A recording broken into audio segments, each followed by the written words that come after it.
Президент России Владимир Путин провел совещание с правительством страны, где озвучил предложение о дополнительной поддержке экономики и бизнеса, а также повышения доходов граждан в условиях борьбы с эпидемией COVID-19. И вот основные пункты обращения. Первое, что предложил Путин, это предоставить компаниям малого и среднего бизнеса в пострадавших отраслях прямую безвозмездную финансовую помощь со стороны государства. При этом президент подчеркнул, что эти средства будут выданы дополнительно к уже принятым ранее мерам поддержки. Эти деньги предприятия смогут направить на решение неотложных задач, в том числе на выплату зарплат. Сумму поддержки для каждой компании планируют рассчитывать индивидуально, исходя из численности сотрудников. На каждого человека примерно 12 130 рублей. Глава государства поручил также упростить процесс выдачи этих средств. Заявку можно подавать уже с 1 мая.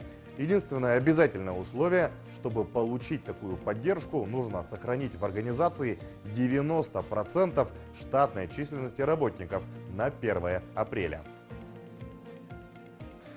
Второе решение от президента напрямую связано с выдачей беспроцентных кредитов на выплату зарплат. Как показала практика, банки неохотно соглашаются давать кредит без процентов на полгода. Поэтому для повышения доступности таких зарплатных кредитов не менее 75% из них обеспечат гарантиями Внешэкономбанка.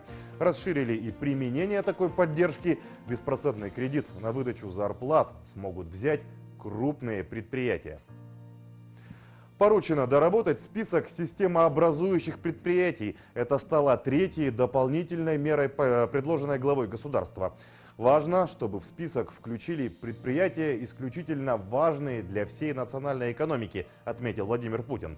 К слову, в список уже включили около 1000 крупных организаций. Для системообразующих компаний создадут новый специальный кредитный продукт. Эти средства пойдут на пополнение оборота, закупку сырья и выплату авансов поставщикам. Ставки по таким кредитам будут субсидироваться государством и станут ниже на 6% относительно нынешних ставок.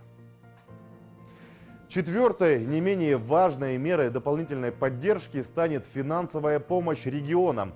200 миллиардов рублей в бюджеты субъектов направят на обеспечение устойчивости и сбалансированности.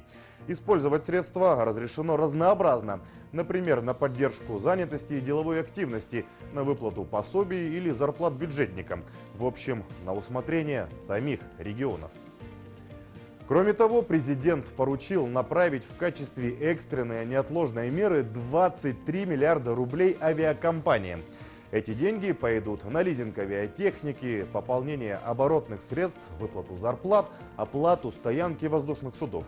Какой авиакомпании и какая конкретно сумма будет предоставлена, пока неизвестно.